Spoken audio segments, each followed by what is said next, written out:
Hier, il vise la foule qui est devant lui et leur dit que toute la maison d'Israël, les Juifs, sachent donc avec certitude que Dieu a fait Seigneur et Christ ce Jésus que vous avez crucifié.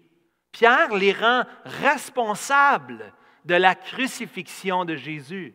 Pierre met en lumière la beauté, la splendeur, la grandeur de Jésus dans les versets 14 à 36, mais il va aussi viser, tenter de faire mettre en lumière ce qui est dans le cœur, la responsabilité du péché de ceux qui l'ont fait crucifier. Et frères et sœurs, on pourrait encore une fois dire, c'est pas nous, n'est-ce pas? On n'était pas là. Si on avait été là, nous, on aurait reconnu que c'était Jésus.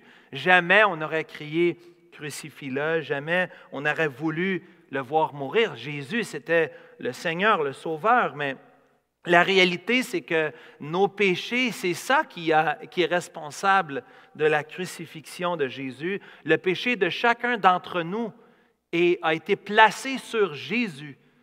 Et c'est lui qui l'a porté nos péchés. Nous qui croyons en lui, il y a eu une transaction à la croix. Jésus a porté mes péchés et moi j'ai obtenu la justice de Jésus-Christ. Oui, si j'avais été là, oui, ça aurait été moi, j'aurais fait partie de ceux qui ont crucifié. Aujourd'hui, en 2021, chaque pécheur est responsable de la crucifixion de Jésus. Jésus est mort à la croix pour nous sauver, nous qui croyons en Jésus-Christ. Il a pris nos péchés. C'est vous qui avez crucifié Jésus-Christ à cause de vos péchés. Et il y a cette insistance. Remarquez au verset 40. Remarquez l'insistance. Luc veut que tu vois, Luc, c'est l'auteur du livre des Actes, il veut que tu vois l'insistance et la persistance de Pierre, de Jean et des apôtres. Il plaide, il y a un plaidoyer qui se fait auprès de la foule. Remarquez au verset 40. Et par plusieurs autres paroles, il les conjurait, il les exhortait, c'est fort.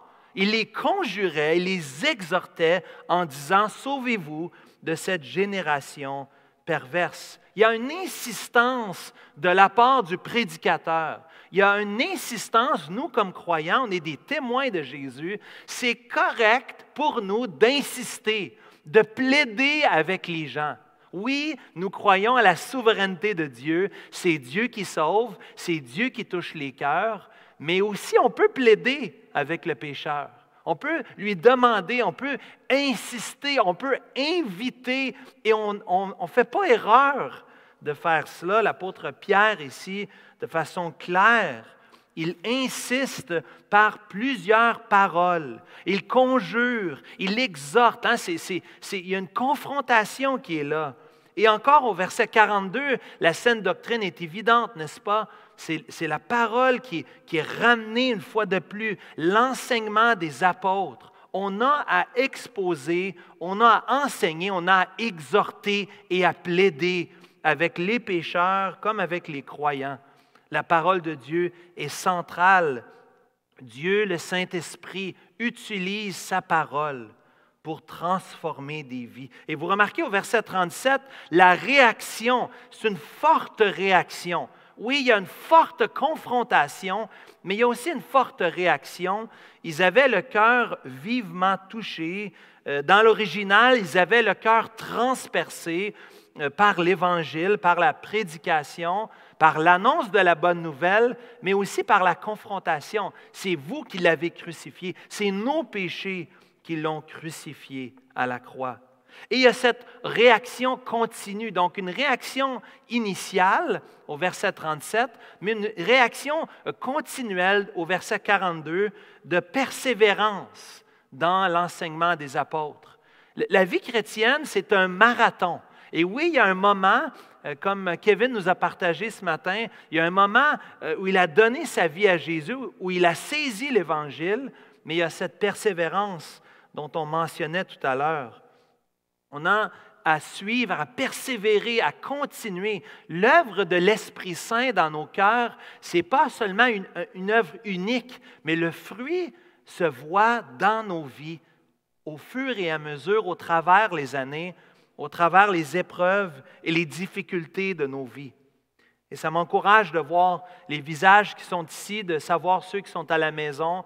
Je vois plusieurs des saints qui ont persévéré et qui persévèrent malgré les épreuves, malgré les difficultés de la vie et qui s'attachent à la parole de Dieu et où l'Esprit Saint continue de les transformer dans leur vie personnelle. Cette transformation, cette première transformation de la parole produit ce qu'on voit deuxièmement. Donc, si la première évidence de l'œuvre de l'Esprit Saint est liée à la prédication, à l'enseignement de la parole, mais la deuxième évidence dans le texte, c'est cette foi transformatrice, c'est cette foi qui sauve, une vraie foi au verset 37. Il y a cette foi encore au verset 41. Regardez au verset 41, ceux qui acceptèrent sa parole. Ils acceptent la parole des apôtres, ils acceptent la parole de Dieu. Je sais que certains d'entre nous n'aiment pas employer ce vocabulaire parce que ça met la responsabilité sur nous. Est-ce que c'est nous qui acceptons la parole? Est-ce que c'est Dieu qui nous tend la main? La parole de Dieu nous présente les deux. Est-ce qu'on a la responsabilité de se repentir? Au verset 38, la réponse est évidente. Pierre, en plaidant avec la foule, leur dit « Repentez-vous ». On a une décision à prendre. On a nous-mêmes à se repentir. On a nous-mêmes à considérer, à placer notre confiance en lui, à croire en lui, en acceptant sa parole, oui. Mais en même temps, la parole de Dieu nous décrit la beauté, la splendeur de Dieu qui travaille dans notre vie. Dans Jean chapitre 16 au verset 8, lorsque Jésus nous dit qu'il va partir et qu'il doit partir pour que le Consolateur, l'Esprit Saint, vienne, Jésus nous dit que l'Esprit Saint a le rôle de convaincre de péché, de justice et de jugement. L'Esprit Saint joue un rôle très important que avant notre conversion, on ne réalise pas, on ne savait pas que l'Esprit Saint était en train d'œuvrer dans notre vie. Mais une fois qu'on est converti, une fois qu'on place notre confiance en Jésus, qu'on se repent de nos péchés, en lisant la parole, en étant enseigné, on regarde en arrière dans notre vie et on commence à voir comment Dieu a travaillé dans notre vie. L'Esprit Saint nous montre comment Dieu était à l'œuvre, comment Dieu a dirigé. Je me souviens du témoignage de mon frère bien-aimé Richard Marino, qui m'a dit, il me semble que c'est 10 fois qu'il a entendu l'Évangile avant de venir au Seigneur Jésus. Et il voit, et quand il retrace dans sa vie, il voit les évidences de la grâce de Dieu dans son salut. Il voit l'œuvre de l'Esprit Saint qui l'a attiré à lui et qui a utilisé plusieurs personnes dans son salut, dans son cheminement. Nous avons chacun d'entre nous un cheminement comme Kevin. Parmi les épreuves qu'il a vécues, parmi les difficultés, le Seigneur a permis que ça puisse l'attirer à lui. Il s'est posé des questions, il a regardé en lui-même, se demandant qu'est-ce qui arrive après la mort, où est-ce que je vais aller, comment je fais pour avoir la vie éternelle, la paix dans mon cœur. Ici, la foule a le cœur vivement touché et on voit la vraie foi, on voit la confiance ici, cette repentance. Elle est évidente, cette repentance, parce qu'il pose la question, mais qu'est-ce qu'on doit faire au verset 37? Que ferons-nous? Pierre, après cette prédication, qu'est-ce que je dois faire avec ma vie? C'est une réaction normale lorsque tu entends un message de la parole de Dieu. Qu'est-ce que je dois faire avec ça? So what? Qu'est-ce que je devrais faire avec cette prédication? Si tu n'es pas sauvé, si tu n'es pas né de nouveau, après le témoignage de notre frère Kevin aujourd'hui, après cette prédication, peut-être tu pourrais lire dans le livre des Actes, chapitre 2, les versets 14 à 36. Devant ce que tu as entendu ce matin, tu as une décision à prendre, toi aussi, cher ami, cher témoin, celui qui m'entend aujourd'hui, là où tu es. Tu as une décision à prendre. Tu as une invitation de faire confiance à Dieu, de te repentir, mais de vivre pour Jésus, de demander à Jésus d'entrer dans ton cœur et de conduire ta vie, de devenir le Seigneur, le maître de ta vie, le maître de tes pensées, de tes yeux, de tes paroles, de tes oreilles, de tes actions, de ta vie personnelle, même les choses les plus privées dans ta vie. Jésus t'invite. Il veut être le Seigneur de ta vie. Il veut te conduire. Il veut te faire du bien. C'est un bon maître, le maître du ciel et de la terre. Et ce qu'il veut au verset 38, c'est le pardon. Remarque ici la repentance, que chacun de vous se repente et soit baptisé pour le pardon de vos péchés. Jésus veut te pardonner. Jésus veut te pardonner là où tu es, peu importe ce que tu as fait. Si tu m'entends aujourd'hui, tu peux être pardonné. C'est ce que la parole de Dieu nous dit. C'est des fois plus difficile de se pardonner à soi-même. On se sent coupable. Et Dieu t'invite aujourd'hui à expérimenter le pardon. C'est ce qu'il invitait la foule ici, d'être pardonné, d'avoir cette restauration auprès de Dieu, cette repentance. Ici, on voit le cœur vivement touché, l'œuvre de l'Esprit Saint qui agit dans les cœurs. Et c'est merveilleux, n'est-ce pas? Vous voyez au verset 38, cette mention du baptême. Encore une fois, certains pourraient être confus et croire ici qu'il faut être baptisé pour obtenir le pardon des péchés. Mais regardez un peu plus loin au verset 41, c'est ceux qui acceptent la parole qui se font baptiser. C'est évident que la repentance et la foi précèdent le baptême. C'est évident dans Actes chapitre 8, verset 36, lorsque l'eunuque se fait baptiser, Philippe lui demande, « Si tu crois dans ton cœur, cela est possible. » L'eunuque répondit, « Je crois que Jésus-Christ est le Fils de Dieu. » Et suite à ce témoignage, ensuite, il baptise l'eunuque par obéissance, voulant suivre Jésus. Ceux qui se repentent, ceux qui croient en Jésus se font baptiser. Si tu n'es pas baptisé aujourd'hui et que tu es un croyant, tu dois te poser la question, qu'est-ce qui ne va pas? Qu'est-ce qui ne fonctionne pas? Pourquoi, si je crois que Jésus est mort pour moi, que je ne veux pas suivre dans le commandement qu'il m'a donné de me faire baptiser? Donc, se repentir et le baptême, ça va ensemble. Le baptême, c'est une évidence, une façon de montrer à tous cette transformation intérieure qui s'est produite dans mon cœur. La mission que nous avons eue, c'est de faire de toutes les nations des disciples de Jésus-Christ. Toutes les nations, ça inclut la nation ici qu'on voit au Canada, le Québec, n'est-ce pas? Ça inclut Montréal, ça inclut Alma. Vous savez que Pasteur Benoît va déménager cet été à Alma pour continuer d'annoncer l'Évangile, pour que d'autres soient baptisés dans le lac Saint-Jean, dans la région du Saguenay. Le désir qu'on a, c'est de voir la parole se répandre ici au Québec, au Canada, mais jusqu'aux extrémités de la terre.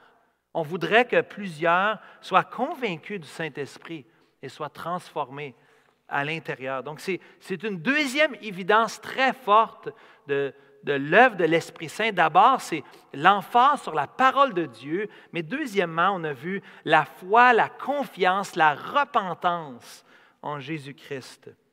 Troisièmement, j'aimerais voir avec vous le lien, ce lien fort qu'on voit dans l'Église locale. Ce lien fort au verset 41. Ceux qui acceptèrent sa parole furent baptisés, et en ce jour-là, le nombre de disciples s'augmenta d'environ 3000 âmes. On le voit un peu plus tard, à la fin du verset 47, le Seigneur ajoutait chaque jour à l'Église ceux qui étaient sauvés. C'est pour ça, dans notre Église, qu'on ne sépare pas le baptême du membership. Si tu te fais baptiser, on veut automatiquement que tu deviennes membre de l'Église, parce que, encore une fois, c'est un non-sens pour quelqu'un de dire « je veux me faire baptiser, mais je ne veux pas me joindre dans une Église locale ». Kevin, vous allez être invité de le voter dans quelques semaines comme membre de l'Église. L'Église est invitée, qui a entendu son témoignage, est invitée de reconnaître la véracité de son témoignage et son désir de se joindre à l'Église. On veut le recevoir comme Église, comme membre de l'Église. Parce que lorsqu'on est baptisé, lorsqu'on est sauvé, lorsqu'on est baptisé, on entre dans l'Église du Seigneur. Ça se passe en même temps. C'est vraiment notre compréhension du Nouveau Testament. C'est l'évidence ici, parce que, comme on va voir, il y a beaucoup d'évidences, beaucoup de choses qu'on ne peut pas pratiquer comme un croyant, un électron libre, mais qu'on doit pratiquer en tant qu'Église. Et on voit ce lien qui est très fort. C'est très fort parce qu'on est ajouté à l'Église. Ceux qui se sont repentis, ceux qui se sont baptisés, on est invités de faire partie d'une famille, d'une communauté. Il y a toutes sortes de descriptions. On n'a pas le temps de regarder ça ce matin, mais vous regardez au verset 44, vous regardez au verset 42, la communion fraternelle, au verset 44, d'avoir en commun, au verset 45, du partage, l'entraide. C'est des évidences d'une communauté qui est unie, qui se tient ensemble. C'est une famille. L'Église, c'est une famille de familles qui s'unit ensemble. Et c'est ce qui est tellement difficile, le fait que présentement, on n'est pas capable d'être tous ensemble, qu'on est depuis 1 an bientôt maintenant séparés, un peu chacun de notre côté. On essaye, on a fait comme on a pu, avoir des petits services. À Noël, on a eu 6 services de 25 personnes. Cet automne, on a fait 2 services. On a tout fait pour essayer de se réunir en respectant les mesures sanitaires.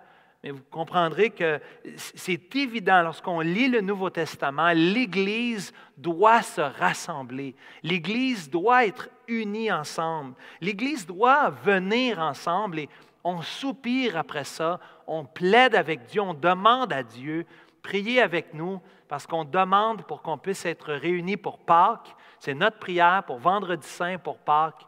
On voudrait, au début du mois d'avril, pouvoir être plus nombreux, pouvoir être réunis, pouvoir prendre la table du Seigneur, pouvoir chanter et célébrer notre Dieu, le remercier, l'honorer parce qu'il a donné sa vie pour nous. Donc, ce lien fort est évident dans l'Église. La communion, elle est fraternelle au verset 42. J'ai hâte qu'on ait la communion éternelle, comme on dit, avoir ces moments de précieux ensemble. On voit que ceux qui étaient réunis, c'est des gens de tous les peuples. Regardez dans Acte 2 au verset 8. Regardez les 15 différentes nationalités qui étaient réunies tous ensemble dans un même lieu, dans cette communion étroite, les Parthes, les Mèdes, les Élamites, des gens de la Mésopotamie, ceux de la Judée, de Cappadoce, du Pont, de l'Asie, de la Phrygie, de la Pamphylie, de l'Égypte, du territoire de Libye, voisine de Cyrène, de Rome, des Juifs prosélytes, des Crétois et bien sûr les meilleurs, les Arabes, parce que ma femme vient, n'est-ce pas, du Moyen-Orient. On garde le meilleur pour la fin. Les Arabes, le 15e ici, dans cette liste, dans les versets 9, 10 et 11. Tous ces gens étaient réunis, des gens différents, des gens de lieux différents, de langues différentes, mais unis ensemble à cause de Christ. Unis ensemble, et on va le voir un peu plus tard, pas aujourd'hui, mais avec la persécution, Dieu a permis par son esprit que les croyants soient dispersés, que des gens soient renvoyés, retournés dans leurs régions respectives pour la propagation de l'Évangile. Donc, même les épreuves, Dieu s'en est servi dans le livre des Actes, même la persécution, même l'emprisonnement de l'apôtre Paul, par exemple, avec Silas, ça l'a mené à la conversion du geôlier dans Acte 16. Ça l'a mené à la conversion de Lydie aussi et de d'autres. La parole de Dieu, Dieu se sert même des moments difficiles, des épreuves dans l'histoire de l'Église pour faire avancer son œuvre. Et c'est notre prière. Vous savez qu'il y a des gens qui prient dans le mouvement de prière 24 heures sur 24, 7 jours sur 7. Il y a on est des centaines ici dans notre association d'Église et vous êtes toujours invités de vous joindre à ce mouvement de prière qui prie. On demande à Dieu son action souveraine. Ça fait 3 ans qu'on prie. On a commencé à prier avant la pandémie Et un des frères a dit, est-ce que Dieu est en train de préparer quelque chose? Et finalement, la pandémie, tout ce qui nous est arrivé, ce qui a complètement chamboulé notre vie, notre communion fraternelle les uns envers les autres, la facilité de se réunir. Et nous croyons que Dieu est à l'œuvre. Nous croyons que Dieu se sert même de ces moments que nous vivons pour faire avancer son plan. De façon inconnue, on ne comprend pas toujours, mais on demande à Dieu, Seigneur, agis puissamment, ajoute à ton Église, touche des cœurs, renverse ceux qui pourraient être perdus même, ceux qui pourraient penser même être sauvés et qui ne le sont pas, touche et renverse les cœurs. On voyait qu'ils vivaient ici ensemble, ils étaient dans un même lieu. Il y en a qui croient ici qu'on doit vivre en commune, hein, qu'on doit vivre ensemble. Je ne sais pas si c'est ça que ça veut dire, mais je sais une chose. Ça veut dire que les chrétiens doivent prendre soin les uns des autres. On ne peut pas se défiler de nos responsabilités. Si mon frère a faim, si mon frère a besoin, comment pourrais-je fermer mon cœur à celui qui est dans le besoin, en commençant avec les frères dans la foi, Galates chapitre 6, mais aussi envers ceux de l'extérieur. Et on est béni de vivre dans un pays d'abondance, de richesse, un pays généreux, qui a beaucoup donné, même dans les derniers mois, les dernières années, ou la dernière année en particulier, on a pris soin de ceux qui n'avaient pas d'emploi, de ceux qui étaient en difficulté, les entreprises. Et il y a un côté noble, louable à cela. Évidemment, ça coûte très cher et vous comprendrez qu'on est généreux de ce côté-là, mais ça ne nous limite pas dans notre amour. Ce n'est pas parce que le gouvernement est généreux que ça ne nous demande pas, nous, d'être généreux les uns envers les autres et de prendre soin des besoins les uns des autres et de rester aux aguets, de rester à l'affût, de poser des questions. Comment ça va? Est-ce que tu as besoin de quelque chose? Est-ce que je peux t'aider avec quelque chose? On voit cette vie communautaire tellement puissante ici. Le dernier qu'on va voir ensemble ce matin, le quatrième et dernière évidence, c'est la première, c'était l'emphase sur la parole de Dieu. Le deuxième, cette foi effervescente, cette foi vivante, cette repentance qui vient de l'Esprit Saint. Si le troisième, c'était ce lien fort, cette communauté, cette famille de Dieu, le quatrième et dernier qu'on va voir ensemble ce matin, c'est l'Esprit Saint qui nous amène à adorer Dieu de façon véritable. Oui, ils avaient le cœur touché, ils avaient une sensibilité aux choses spirituelles au verset 37, mais au verset 43, vous remarquerez cette crainte qui s'emparait de chacun, et ça peut te sembler bizarre. La crainte, je ne viens pas à l'Église dans la crainte, je n'ai pas peur. Ce n'est pas dans le sens de peur ici, mais c'est dans le sens de respect et de révérence envers Dieu. C'est Dieu qu'on veut honorer. L'adoration véritable se voit dans cette sanctification, cette transformation de chacun d'entre nous, cette purification. Seigneur, purifie mon cœur. Je veux t'adorer. Je veux te craindre, te respecter plus que toute autre chose. Je veux avec joie, au verset 46, et simplicité de cœur, te louer. Louer mon Dieu. Louer mon Dieu ensemble, mais aussi lorsque je quitte ce lieu, continuer de le louer toute la semaine. Par des chants, par ma lecture dans la parole, par la prière, mais aussi par mon service. Rappelez-vous, dans Romains 12, versets 1 et 2, l'apôtre Paul nous dit qu'on adore Dieu, on offre nos vies comme un culte d'adoration. Le culte, ce n'est pas seulement le dimanche matin. Le culte d'adoration, c'est toute la semaine. Même lorsqu'on est en congé, je veux adorer Dieu. Je veux l'adorer dans ma vie personnelle. Je veux l'adorer avec ma famille. Je veux l'adorer avec l'Église. Et il y a deux symboles ici. Les deux symboles sont manifestes dans le texte. On a déjà parlé du baptême, qui est une façon d'adorer Dieu. On adore Dieu parce que Dieu nous a demandé, il nous a commandé de baptiser ceux qui croient en lui. Et ce matin, c'était en service d'adoration. On adore Dieu en baptisant notre frère bien-aimé Kevin. Mais aussi, on adore Dieu en prenant le repas du Seigneur. Vous voyez qu'il prenait la fraction du pain ici. Il rompait le pain. Il y a l'idée de manger ensemble au verset 42, mais probablement ici que cela voulait dire de prendre la table du Seigneur, de se rappeler la venue et la mort, la résurrection du Seigneur Jésus.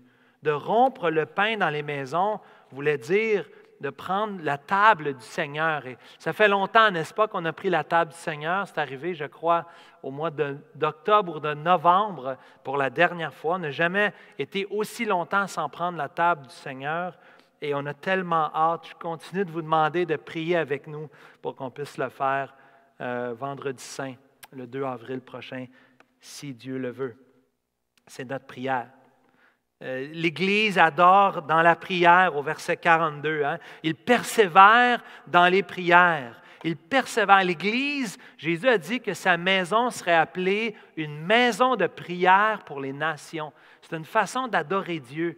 Et cette année, s'il y a une chose qui m'encourage, c'est de voir une multiplication des groupes de prière dans l'Église, des gens qui se réunissent, qui s'appellent, qui prient ensemble, nos groupes de prière qui se sont mobilisés, nos cellules qui continuent, qui persévèrent.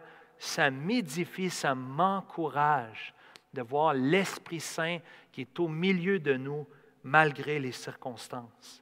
Frères et sœurs, en terminant ce matin, nous voyons ici les évidences de l'Esprit Saint dans l'Église du premier siècle. C'est ce que l'Esprit Saint veut faire dans nos vies aujourd'hui. C'est ce que l'Esprit Saint veut faire dans notre Église aujourd'hui. Il veut qu'on puisse persévérer dans l'enseignement, persévérer dans cette communion fraternelle, dans la fraction du pain et dans les prières. Et nous sommes impatients de pouvoir nous réunir tous ensemble, mais dès aujourd'hui, vous et moi, nous pouvons continuer de nous attacher à Dieu par la parole, d'écouter les prédications, de rester connectés les uns envers les autres, de passer du temps au téléphone. Ce n'est pas juste moi qui dois passer du temps au téléphone. Chacun d'entre nous, on peut prendre le téléphone, envoyer un petit message, encourager quelqu'un, lui dire « Écoute, je prie pour toi, lâche pas », encourager des gens par des paroles.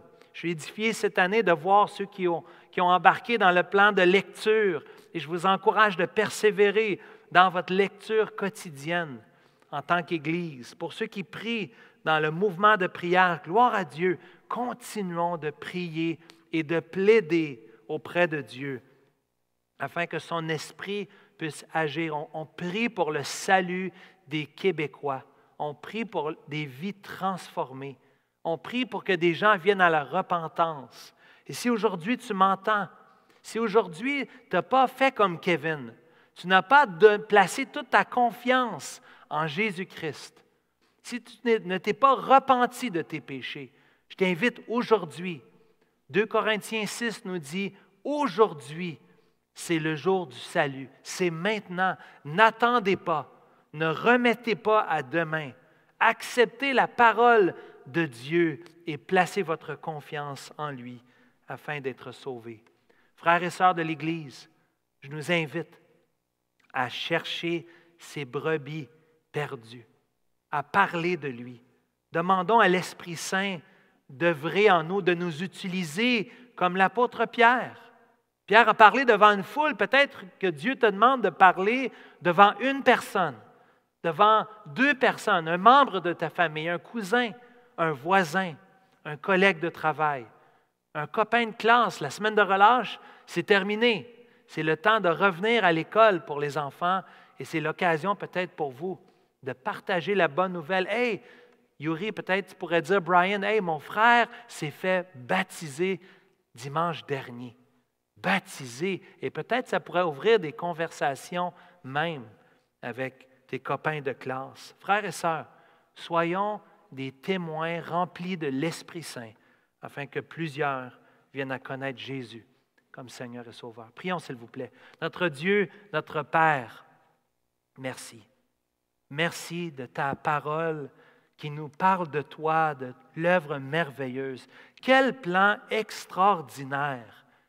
Le plan d'avoir une Église, d'avoir un corps, de t'être appelé en dehors du monde, un peuple de racheter. Tu t'es fait une famille, tu t'es fait des enfants. Romains 8,15 nous dit que tu nous as adoptés, tu es notre Père. Merci, notre Dieu, de nous avoir choisis. Mon Dieu, merci parce que tu es un Père qui continue d'accueillir et d'adopter d'autres enfants. Nous prions, Seigneur, que tu puisses ajouter à ton Église, comme tu l'as fait dans le premier siècle. Notre Dieu, nous prions pour la famille Brulotte spécialement. Nous prions pour Benoît et Catherine dans cette nouvelle aventure.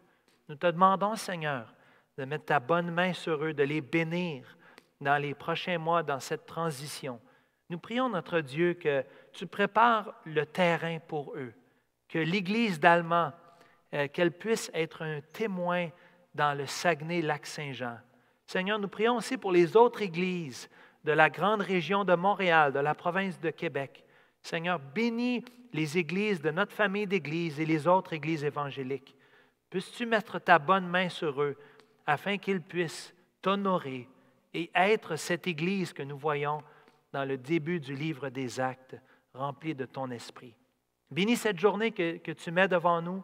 Seigneur, nous te demandons pour le vendredi saint, le dimanche de Pâques, nous puissions être réunis. Ce serait notre joie, Seigneur, un grand privilège pour nous d'être plus nombreux pour te célébrer et pour t'adorer.